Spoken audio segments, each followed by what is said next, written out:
Bible గ్రంథం నుంచి యోబు గ్రంథము 12వ అధ్యాయము 8వ మాటను చదువుకుందాం. భూమిని గూర్చి ధ్యానించిన ఎడల అది నీకు బోధించును, సముద్రములోని చేపలను నీకు దానిని వివరించు. దేవుని యొక్క గొప్పదనం, ఆయన శక్తిని, ఆయన ప్రభావమును ఆకాశములు వివరిస్తా ఉన్నాయి, భూమి వివరిస్తా ఉంది.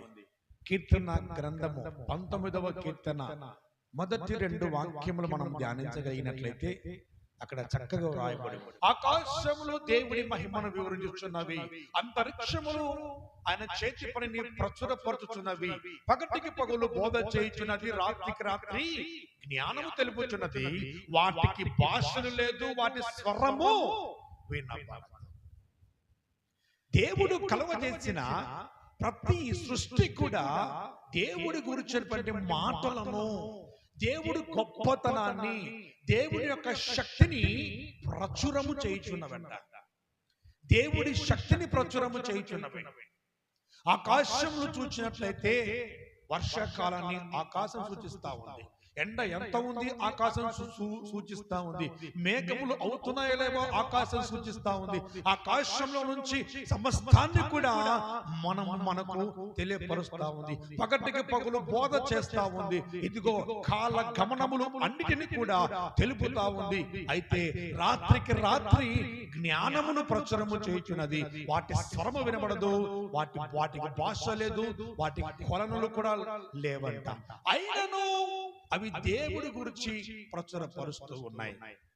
అయితే ఏ విధంగా సృష్టి దేవుణ్ణి ప్రకటిస్తూ ఉందో, సృష్టిలో ఉన్న సమస్త జీవచల జలరాశులు కూడా దేవుని యొక్క నామమును ప్రచురపరుస్తూ ఉన్నాయి, దేవుని యొక్క గొప్పతనాన్ని కూడా వివరిస్తూ ఉన్నాయి.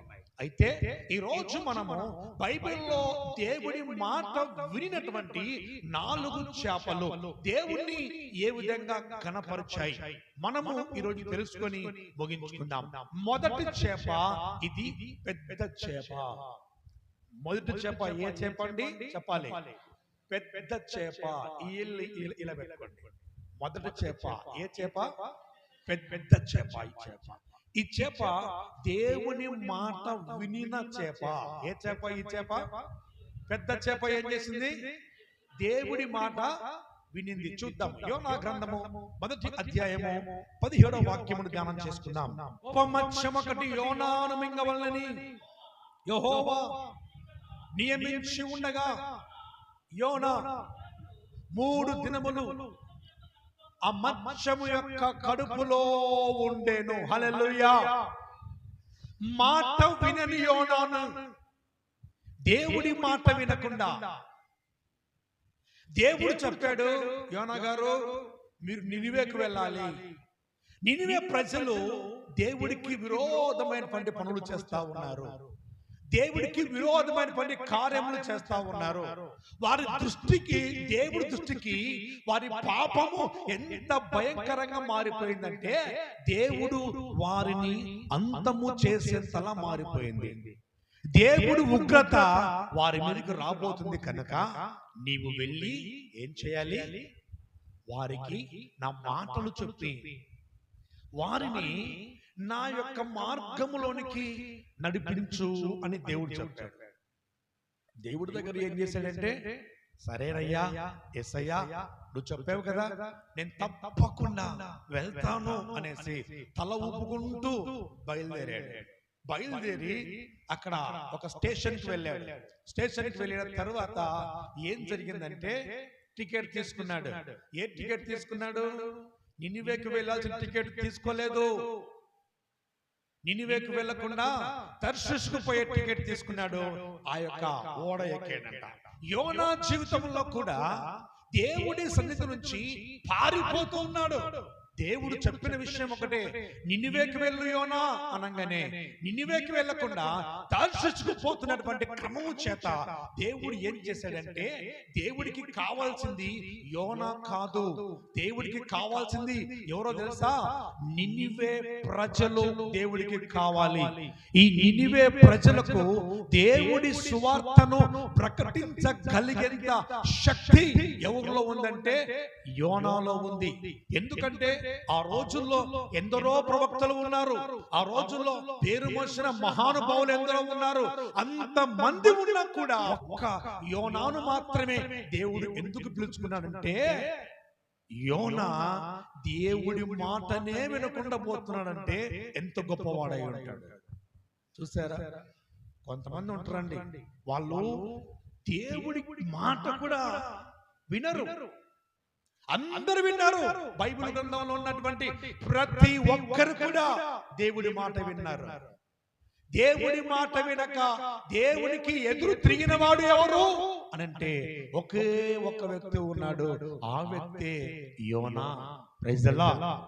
యోనా దేవుడి మాట వినకుండా పోతుంటే దేవుడి మాట ఎవరు విన్నారో తెలుసా? నేను మొదట చదివించిన వాక్యం కీర్తన గ్రంథం 19వ కీర్తన మొదటి 2 వాక్యాలలో, ఆకాశములు దేవుడి మహిమను వివరించున్నవి, అంతరిక్షములు ఆయన చేతి పనులు ప్రచురపరుచున్నవి, పగటికి పగులు బోధ చేయుచున్నవి, రాత్రికి రాత్రి జ్ఞానము తెలుపుచున్నది. ఈ యోనా దేవుడి మాట వినకపోతే దేవుడి మాట వినేవారు ఎవరున్నారు? ఆకాశములు వింటాయి. Praise the lord. భూమి వింటుంది. హల్లెలూయా. పగటికి పగలు రాత్రికి రాత్రి దేవుడి మాట వినడానికి సృష్టి అంతా కూడా దేవుడి మాట వినడానికి మిగులు ఆశపడుతోంది. ఒక్క యోనా మాత్రమే దేవుడి మాట వినకుండా పారిపోతే దేవుడు ఊరికే ఉంటాడా? సృష్టి అంతా కూడా ఏకమైపోయి ఒక్కసారిగా ఆ ఓడ మీద పడితే ఆ ఓడలో ఉన్నటువంటి నాయకుడు అందరిని కూడా అడుగుతా ఉన్నాడు, ఎవరి నుండి ఈ యొక్క విపత్తు వచ్చింది? చీట్లు వేద్దామన్నప్పుడు ఆ చీట్లు వేసినప్పుడు ఎవరి పేరు వచ్చిందో తెలుసా? యోనా పేరు వచ్చిందట. యోనా పేరు రాగానే అందరూ చూసి యోనా ఏం చేస్తా ఉన్నారయ్యా? ఏమయ్యా, ఏదైనా వర్షం వస్తుంది, తుఫాను వస్తుంది, భయంకరంగా వడగండ్ల వాన పడుతుందంటే మనకు నిద్ర వస్తుందా? వస్తుందా? రేకుల్లో ఎందుకండి ఇప్పుడు వర్షం పడుతుంది అనుకోండి, మన వాక్యం కూడా వినబడాలి. ఏమొస్తుంది? శబ్దం. ధన ధన ధన ధన ఒక శబ్దం అంటూ వస్తుంది. అయితే ఎంత వాన పడతా ఉంటే, ఎంత వరద వస్తా ఉంటే, ఎంత వాళ్ళు అపాయకరమైన స్థితిలో ఉంటే యోనా మాత్రం ఏం చేస్తా ఉన్నారు? తిన్నగా ఆ సామాను దగ్గర పోయి చక్కగా నిద్రపోయి ఉన్నాడు. దేవుడికి స్తోత్రం కలుగును గాక. మనోడు గుండె తెర చూడండి, మనోడు గుండె తెర ఒకటే. పోతే పోతారు, మీరు ఒక్కరు పోతారు, నాకేముంది చెప్పు తెలుసా? ఉంటారండి అట్లా కొంతమంది. వడగండ్ల వాన వస్తూ ఉంటుంది ఒక పక్క. వడగండ్ల వాన వచ్చినా కూడా ఇంట్లో అందరు బిక్కు బిక్కుని బిక్కు బిక్కుని ఉంటే ఒక్కడు మాత్రం నిద్రపోతూ ఉంటాడు. వాడే యోనా. అవునా? వాడే యోనా నిద్రపోతూ ఉన్నాడు. నిద్రపోతూ ఉంటే ఆ ఓడ నాయకుడు వచ్చి పలుకుతా ఉన్నాడు, ఓ ఈ నిద్రపోతా, నీకేమి వచ్చింది? ఇంతలా శ్రమపడుతూ ఉంటే, ఇంతలా బాధపడుతూ ఉంటే నువ్వేరే నిద్రపోతున్నావు, ఇక రమ్మని చెప్పేసి పిలుచుకొని వచ్చారు, నిలబెట్టారు. యోనా యొక్క ధైర్యం ఏంటో తెలుసా? యోనాకు తెలుసు ఇది నా వల్లనే వచ్చిందని, ఇది నా వల్లనే వచ్చింది. ఓడ అంత మునిగిపోయినా కూడా నాకేమి కాదు అన్న ధైర్యం. చెప్పలు కూడా దేవుని హల్లెలూయా. ఓడ అంత మునిగిపోయినా కూడా నాకేమి కాదు. కారణం ఏంటో తెలుసా? అక్కడ యోనా వారికి ఇచ్చిన ఒక సాక్ష్యం. యోనా, నువ్వెవరు? ఎక్కడి నుంచి వచ్చావు?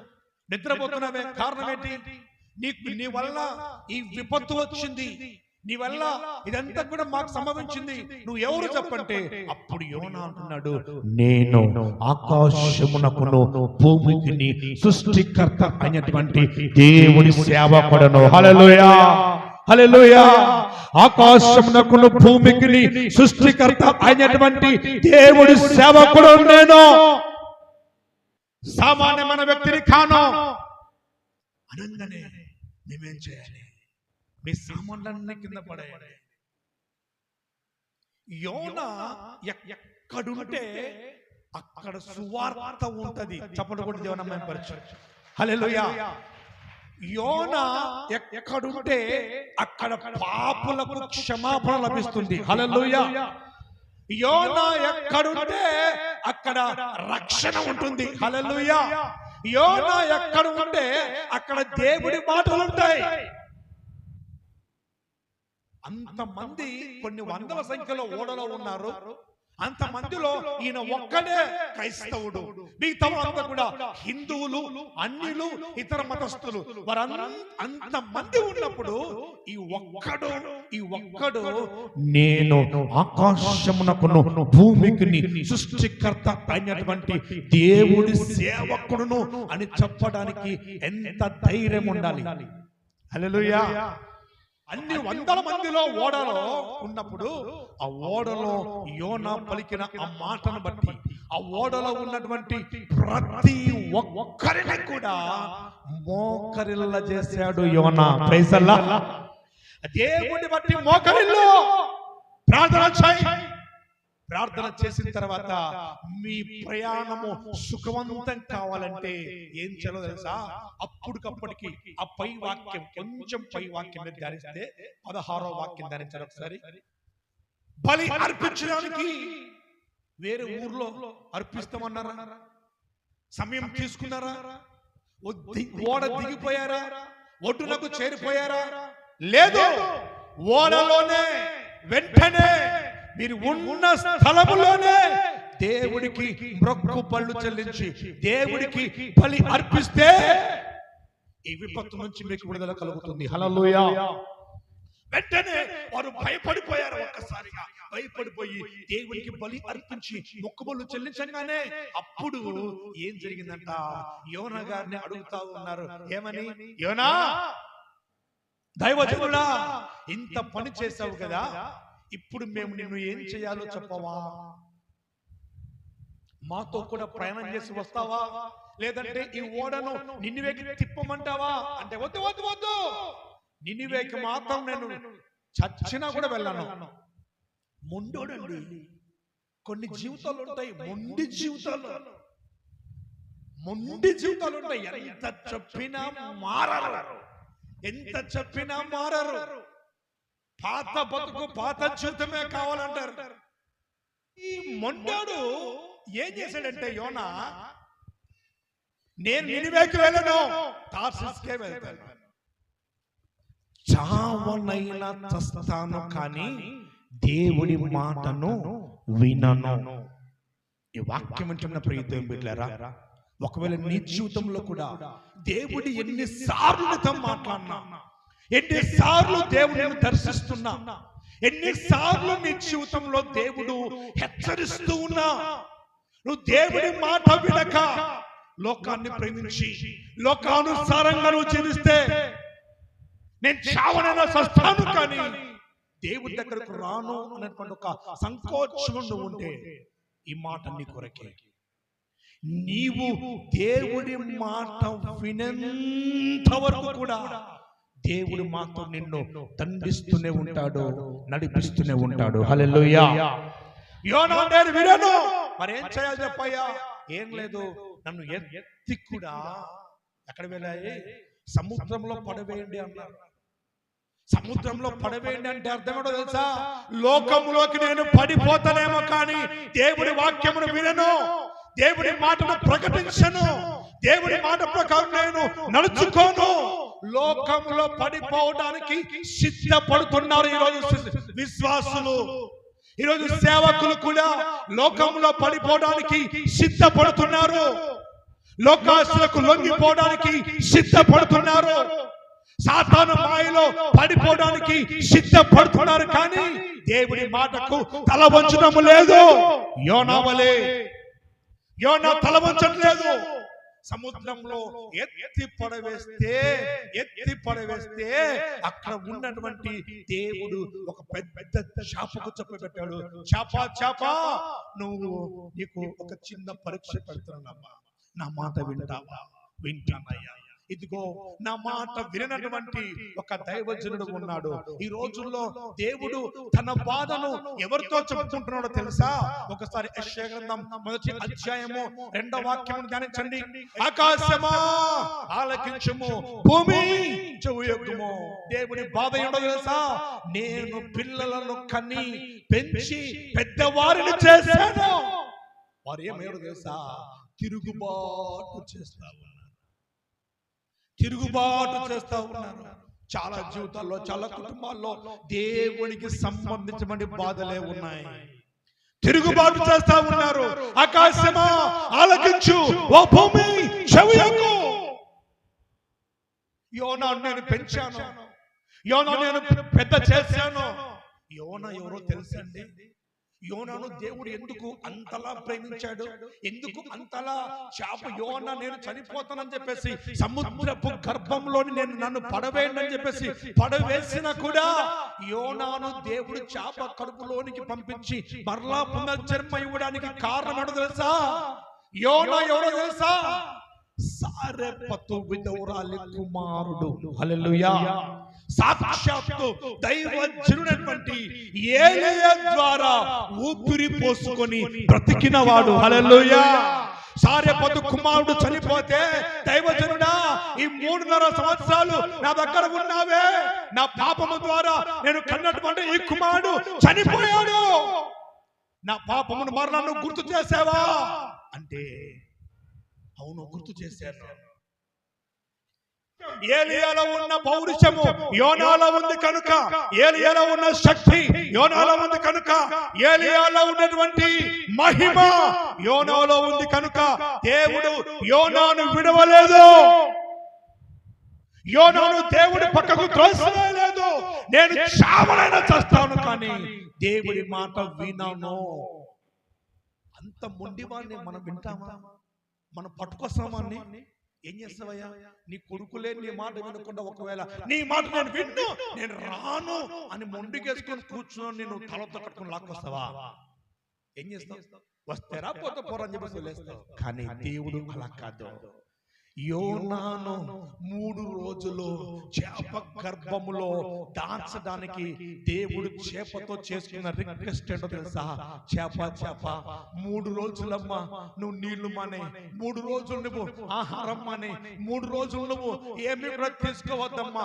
3 రోజులు ఇదిగో 1,20,000 మంది కంటే ఎక్కువ ఉన్నటువంటి ప్రజలు నశించిపోకుండా వారి కొరకు సువార్త చెప్పడానికి గొప్ప దైవజనుడిని నీ పొట్టలో దాచుకోవాలమ్మా. నా మాట వింటావా? ఈ దేవుడి మాటకు శిరస్సు వహించి వాళ్ళు అక్కడి నుంచి తండ్రి కుమార పరిశుద్ధాత్మ నామములో యోనాను కిందికి పడవేయగానే వెంటనే క్యాచ్ పట్టుకొని కడుపులో దాచుకుంది ఆ పెద్ద చేప. హల్లెలూయా. కడుపులో దాచుకుంది. ఒక్కసారి కడుపులో దాచుకొని ఎన్ని రోజులు తెలుసా? 3 రాత్రులు 3 పగుళ్ళు కడుపులో దాచుకున్న తర్వాత ఈ చేప ఏం చేసింది? 2వ అధ్యాయం 10వ వాక్యం ధ్యానించండి. యోనా గ్రంథం 2:10. అంతలో యెహోవా మత్స్యమునకు ఆజ్ఞ ఇవ్వగా అది యోనాను నేల మీద కక్కి వేసెను. చప్పలు కొట్టి దేవుని మహిమపరచబోయారుగా. హల్లెలూయా. ఏం చేశాడు దేవుడు? యోనాను ఎప్పుడైతే తన కడుపులో దాచుకున్న వెంటనే ఇక డీలింగ్ అంతా ఎవరితో ఉంది? యోనాతో, దేవుడితో. చేపతో దేవుడితోనే మాటలు. దేవుడు చేపతో మాట్లాడుతున్నాడు. చేప ఈదుకుంటూ వచ్చావా? వచ్చానయ్యా. ఒక చేప తార్షీషు నుంచి నినివేకు ప్రయాణము చేయటానికి 3 రోజులు పట్టిందట. 3 రాత్రులు 3 పగళ్ళు. మనం ఈ నుంచి ఢిల్లీకి వెళ్తే 3 రోజుల ప్రయాణం అంటే అన్ని 100 కిలోమీటర్లు. అన్ని వందల కిలోమీటర్లు ప్రయాణం చేసిందంట. ప్రయాణం చేసి ఆ మత్స్యము నినివే గడ్డన కక్కువేయంగానే ఈ యోనా ఏం చేశాడు తెలుసా? అక్కడ 1,20,000 మందిని దేవుడి వైపు తిప్పగలిగాడు. దేవుడికి స్తోత్రం కలుగును గాక. హల్లెలూయా. దేవుడి మాట వినినటువంటి పెద్ద చేప, మొదటి చేప ఏ చేపండి? పెద్ద చేప ఏం చేసింది? మాట వినటువంటి యోనాను విధేయుడిగా మార్చిందంట. ఆ చేప. రెండవ చేప ఏ చేప అంటే చిన్న చేప అనండి. మొదటి చేప ఏ చేప? ఏం చేసింది? పెద్ద చేప. దేవుడి మాట విన్న చేప. రెండవ చేప ఏ చేప అండి? చిన్న చేప, దేవుని కోసం పని చేసిన చేప. ఈ చేప ఏ చేప అండి? దేవుడి కోసము పని చేసినటువంటి చేప.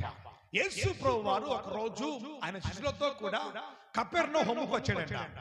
కపెర్నహూముకు వస్తే ఆ కపెర్నహూముకు వచ్చిన వెంటనే అక్కడ ఉన్నటువంటి వారు పన్ను అడిగారంట. యేసయ్యను పన్ను అడిగారంట. ఏమని? ఒక మనిషికి 1/2 షెకెము అన్నట్లుగా ఇద్దరికి కలిపి షెకెము అనగా మన యొక్క పేతురుకు యేసు ప్రభువు వారికి ఇద్దరికి కూడా షెకెము పన్ను ఇవ్వండి అనేసి అన్నప్పుడు అక్కడ ఉన్నటువంటి వారు యేసు ప్రభువు వారిని, పేతురును ఇద్దరిని కూడా బలవంత పెట్టారంట. మాకు ఏం కట్టాలి? మీరు మా దేశమునకు వచ్చారు, మా ప్రాంతమునకు వచ్చారు, మీరు పన్ను కట్టాల్సిందే అన్నప్పుడు యేసు ప్రభువు వారు ఒక మాట అడిగారంట. ఇదిగో పన్ను కట్టటువంటి వారు అన్యుల కుమారులా అనేసి అడిగారంట. అడగంగానే అన్యులు కడతారయ్యా, కుమారులు కట్టరు అన్నాడు. అనగానే అప్పుడు దేవుడు అన్నాడు, కుమారుడు అనగా స్వతంత్రుడు కనుక ఈ పన్ను మనము కట్టవలసిన అవసరం లేదు. అయినను ఈ లోక చట్ట ప్రకారము లోకములో మనం ఉన్నాం కనుక లోక మర్యాదలు అనుసరించాలి కనుక మనం పన్ను కడతాం అని ఏం చేశాడు? మత్తయి సువార్త 17వ అధ్యాయము 27వ వాక్యమును ధ్యానం చేసుకుందాం. అయినను మనము వారికి అభ్యంతరము కలుగజేయకుండునట్లు మీరు సముద్రంలోనికి పోయి గాలము వేసి మొదట పైకి వచ్చిన చేపను పట్టుకొని దాని నోరు తెరచిన ఒక షెకెము దొరుకును. హల్లెలూయా. అప్పుడే అక్కడికి ఎవరో వచ్చారు, సముద్రం దగ్గరికి ఎవరో వచ్చి కాయిన్స్ విసురుతా ఉన్నారంట. కాయిన్స్. మనం విజయవాడ వైపు వెళ్తే అక్కడ రాజమండ్రి దగ్గర, మరి విజయవాడకు దగ్గరలో అవి వస్తాయన్నమాట. ఏంటివి? గోదావరి, అవి రాజమండ్రి, అవి వస్తాయి. ట్రైన్లో మనం వెళ్తున్నప్పుడు, బస్సులో మనం వెళ్తున్నప్పుడు కొందరు ఏం చేస్తారంటే చిల్లర తీసుకొని ఇసిరి వేస్తుంటారు. అవునా? ఈ అటువైపు వెళ్తున్న వారు సముద్రంలో షెకేలు అంటారు. దాన్ని వేసిన వెంటనే దేవుడు ఒక చేపకు ఆజ్ఞాపించాడంట. చేప, ఇదిగో నా కుమారుడు అక్కడ షెకెము కట్టాలి, షెకేలు కట్టాలి కనుక నీవు మృంగి నా కుమారుడు యొక్క శిష్యుడైనటువంటి పేతురు రాగానే నువ్వు మొట్టమొదటిగా పేతురుకు దీనిని అందజేయని చెప్పేసి దేవుడు చెప్పాడట. చూసావా? దేవుడి పని చేసిన చేప అక్కడ వేసిన వెంటనే, దాన్ని పట్టుకున్న వెంటనే ఆ చేప నోట్లో ఏముంది? చేప కడుపులో ఏముంది? షెకేలు ఉంది. అది తీసుకొని వారికి ఇచ్చి వారు పన్నును కట్టినట్టుగా మనం చూస్తున్నాం. ఈ వాక్యం వింటున్న ప్రియ దేవుని బిడ్డలారా, తన ప్రజల అవసరములు తీర్చేందుకు దేవుడు ప్రతి విషయాన్ని కూడా ఆయన అదుపులో ఉంచుతాడు. నీ అవసరం ఏదైనా, నీ అక్కర ఏదైనా, నీ కోరిక ఏదైనా, నీ దేవుడి సన్నిధానంలో నీవు ప్రార్థన చేస్తే నీ దేవుడు అంటున్నాడు, అడుగుడి మీకు ఇవ్వబడును, వెదుకుడి మీకు దొరుకును, తట్టుడి మీకు తీయబడును, అడుగు ప్రతి వానికి ఇవ్వబడును అన్న విధంగా ఆయన ప్రతి విధమైనటువంటి అవసరత తీర్చే దేవుడు ఆయన. నువ్వు ఏ అవసరతో ప్రార్థన చేసినా కూడా నీ దగ్గర లేకపోయినప్పటికీ కూడా ఆ సమయానికి ఏది ఎప్పుడు ఎవరికి ఎక్కడ కావాలనో అది దేవుడు చూసుకుంటాడు. హల్లెలూయా. పోయిన వారం మనం చెప్పుకున్నాం అడుగుడి మీకు ఇవ్వబడును. ఆ తర్వాత అడ్డుపోయిన వారం మనం చెప్పుకున్నాం ఏమని, అబ్రహాముకు కావాల్సింది ఏంటి? గొర్రె పిల్ల కావాలి అబ్రహాముకు. అబ్రహాముకు ఇస్సాకును బలి ఇవ్వడానికి సిద్ధపడ్డాడు. గొర్రె పిల్ల లేదు, కానీ వారు ఆ పర్వతం మీదకి వెళ్ళిన తర్వాత దేవుడే చూచుకుంటాడు. నీ ప్రతి అవసరత అక్కర ఎరిగిన దేవుడు నీవు అడుగు వాటినెల్లా కూడా నేను పొందుకున్నాను అనేసి నువ్వు అడగాలి. మనుషుల మీద ఎంతకాలం అని చెప్పేసి ఆధారపడతామండి. ఎవరో వస్తారు, ఏదో చేస్తారు, ఎవరో పెడతారు, మనల్ని ఎవరో ఉద్ధరిస్తారంటే ఎంతకాలం అండి? ఎవడు ఎంత చేసినా కూడా ఆ క్రెడిట్ అంతా కూడా ఎవరికి వెళ్తుందంటే వాడు పావుల ఖర్చు పెడితే రూపాయి నీ మీద చెప్పుకుంటాడు. నేనే చేశాను, ఇంత చేశాను, అంత చేశాను. ఒరే నీ ఖర్చు అయింది ఎంతరా? ₹10 ఖర్చు. బయట చెప్పడం ఎంత? ₹1 ఖర్చుందండి. ₹1,00,000 ఖర్చు అయింది నాకు ఒక ఫంక్షన్ కు. అది ఖర్చు పడింది ఎంత? 20,000 ఖర్చు పెట్టాడు. చెప్పేది ఎంత?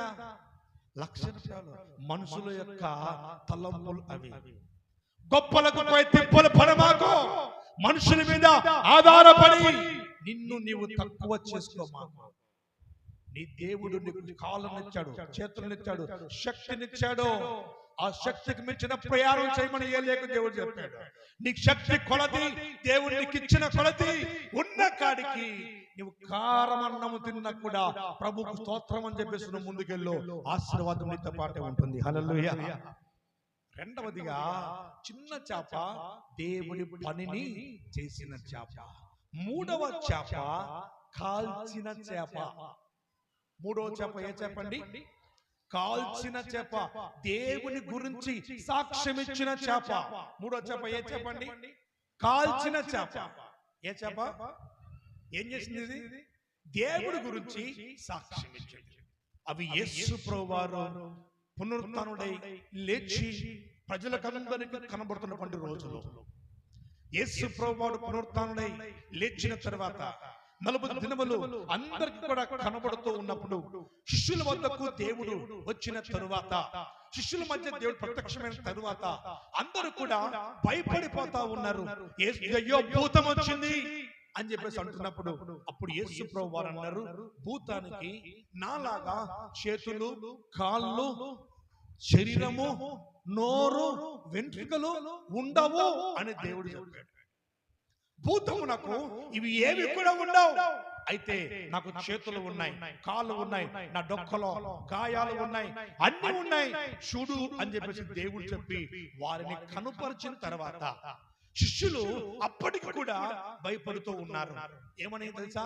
వచ్చింది దేవుడో, యేసు ప్రభువో, లేదంటే ఆయన ఆత్మనో, ఏమొచ్చిందో తెలియదు అని భయపడుతూనే ఆయనతో మాట్లాడుతున్నప్పుడు యేసు ప్రభువారు ఏం చేశారు చూద్దాం ఒకసారి. లూకా సువార్త 24వ అధ్యాయము 41వ వాక్యం ధ్యానించండి. సంతోషము చేత, అయితే వారు సంతోషము చేత ఇంకనూ నమ్మక ఆశ్చర్యపడుచుండగా ఆయన ఇక్కడ మీ యొద్ద ఏమైనా ఆహారం కలదా అని వారిని అడిగెను. వారు కాల్చిన చేపను, చేప ముక్కను ఆయనకిచ్చిరి. హల్లెలూయా. యేసు ప్రభువారు ఎన్నెన్నో వారికి చెప్పాడు, ఎన్నెన్నో సూచక్రియలు చేశాడు వారి ముందు. అయినా వారు నమ్మలా. యేసు ప్రభువారు ఈయననే అని గుర్తుపట్టడానికి వారితో దేవుడికున్నటువంటి ఒక సంభాషణ, ఒక అలవాటు ఏంటంటే, మీ దగ్గర తినటానికి ఏమైనా ఉన్నదా అని అడిగారు. అడిగిన వెంటనే వారి దగ్గర రొట్టెలు ఉన్నాయి, ఎన్నెన్నో ఉన్నాయి. కానీ యేసయ్యకు ఇష్టమైనది ఏంటో తెలుసా? చేప అంటే యేసయ్యకి ఇష్టం, కాల్చిన చేప అంటే యేసయ్యకి ఇష్టం. శిష్యులు కూడా తెలివిగా ఏం చేశారంటే, ఈయన యేసు అయితే కాల్చిన చేపను తీసుకొని విరిచి మాకు పంచిపెట్టి తింటాడు ఆయన కూడా. కాకపోతే అది తీసుకోడు అని ఒక గుర్తంట. వెంటనే కాల్చిన చేప ముక్కను ఆయనకి ఇవ్వగానే ఆయన తిన్నాడు, వారిని ఆశీర్వదించాడు. హల్లెలూయా. యేసు ప్రభు గురించి చేప సాక్ష్యం ఇచ్చింది. యేసు ప్రభు ఈయననే యేసయ్య అని చెప్పి సాక్ష్యం ఇచ్చేందుకు దేవుడు కాల్చిన చేపను ఉపయోగించుకున్నాడు. మూడవ చేప కాల్చిన చేప. మొదటి చేప ఏ చేప అండి? పెద్ద చేప, దేవుడి మాట విన్న చేప. రెండవ చేప ఏ చేప? చిన్న చేప, దేవుని కొరకు పని చేసిన చేప. మూడవ చేప ఏ చేప? కాల్చిన చేప, దేవుని గురించి సాక్ష్యం ఇచ్చిన చేప. నాలుగవ చేప ఎండిన చేప. ఎండిన చేపలు అంతమందికి ఇష్టమండి? చేతులు ఎత్తారండి. ఫ్రై చేపలు కూడా ఇష్టమే లేండి, అది అప్పుడు ఎత్తిలేదు చేతులు. కాల్చిన చేపలు అంటే ముక్కలు. అవునా? ఎండిన చేప దేవుణ్ణి ఘనపరచిన చేప. చూద్దాం మత్తయి సువార్త 14వ అధ్యాయము 19 నుంచి 20 వాక్యం ధ్యానించుకుందాం. పచ్చిక మీద కూర్చుని జనులకు ఆజ్ఞాపించి 5 రొట్టెలను 2 చేపలను పట్టుకొని ఆకాశం వైపు కన్నులెత్తి ఆశీర్వదించి ఆ రొట్టెలు విరచి శిష్యులకు ఇచ్చెను. శిష్యులు జనులకు వడ్డించిరి. వారందరూ తిని తృప్తి పొందిన తరువాత మిగిలిన ముక్కలు 12 గంపల నిండా ఎత్తిరి. స్త్రీలను పిల్లలను కాక తినిన వారు ఇంచుమించు 5,000 మంది పురుషులు. చప్పలకుంటే దేవుని మహిమపరచు. హల్లెలూయా. 5 రొట్టెలు 2 చిన్న చేపలు. ఆ 2 చిన్న చేపల్లో ఎండిన చేపలు. ఆ 2 ఎండినటువంటి చేపల్లో నుంచి దేవుడు వాటిని విరచి ఆశీర్వదించి అనేకులకు, అనగా 5,000 మంది పురుషులు. ఆ తర్వాత పిల్లలు ఉన్నారు. పురుషులు అంటే ఏమండి? ఏదైనా ఒక గొప్ప శక్తిని చూద్దామంటే, ఏదైనా గొప్ప మనిషిని చూద్దామంటే, భార్య భర్త ఒక్కడే వెళ్తే భార్య ఊరికే ఉంటదండి? ఉండదు. నేను వస్తా అంటే పిల్లలు ఊరికే ఉంటారా? మేము వస్తాం. ఆ లెక్కతో చేసుకుంటే 20,000 మంది ఆకలి తీర్చి యేసయ్య నామాన్ని ఘనపరచగలిగింది చిన్న కాల్చినటువంటి చేప. Praise the lord. ఎండిన చేప. హల్లెలూయా. ఎండిన చేప 20,000 మంది ఆకలి తీర్చింది, దేవుణ్ణి ఘనపరచింది. ఆ చేపను ఇచ్చిన వాడు ఎవరో తెలుసా? చిన్న కుమారుడు. ఈ చేపకు మనం ఏ పేరు పెడదామంటే చిన్న పిల్లవాడి చేప. హల్లెలూయా. ఆకలి తీర్చినటువంటి చిన్నవాడి చేప 20,000 మంది ఆకలి తీర్చింది.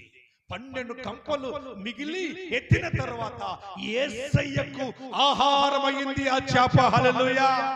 యేసయ్య శిష్యులకు ఆహారమైంది. 12 గంపలు ఎత్తిన తర్వాత అనేకులకు ఆశీర్వాదకరంగా మార్చబడింది. ఈ వాక్యం వింటున్నప్పుడు ప్రియ దేవుని బిడ్డలారా, మనము 4 చేపలలో నువ్వు ఏ చేప వలె ఉన్నావు? మొదటి చేప మాట విన్న చేప, రెండవ చేప దేవుడి పని చేసిన చేప, మూడవ చేప దేవుడి గురించి సాక్ష్యం ఇచ్చిన చేప, నాలుగవ చేప దేవుని కనపరిచిన చేప. ఈరోజు చేపలు అనగా విశ్వాసులు. విశ్వాసిగా ఉన్నటువంటి నీ జీవితంలో దేవుడి మాట వింటున్నావా? విశ్వాసిగా ఉన్నటువంటి నీ జీవితంలో దేవుడి పని చేస్తున్నావా? విశ్వాసిగా ఉన్నటువంటి నీ జీవితంలో దేవుడి గురించి సాక్ష్యం ఇస్తున్నావా? విశ్వాసిగా ఉన్నటువంటి నీ జీవితంలో దేవుడిని కనపరుస్తున్నావా? నీ జీవితం ఎలా ఉంది? దేవుడి కొరకు దేవుడి మాట వింటూ దేవుడి పని చేస్తూ దేవుడి గురించి సాక్ష్యం ఇస్తే 20,000 మందికి ఆశీర్వాదకరంగా మార్చబడినటువంటి చేప వలె నీవు కూడా అనేకులకు దీవెనకరంగా ఉంటావు.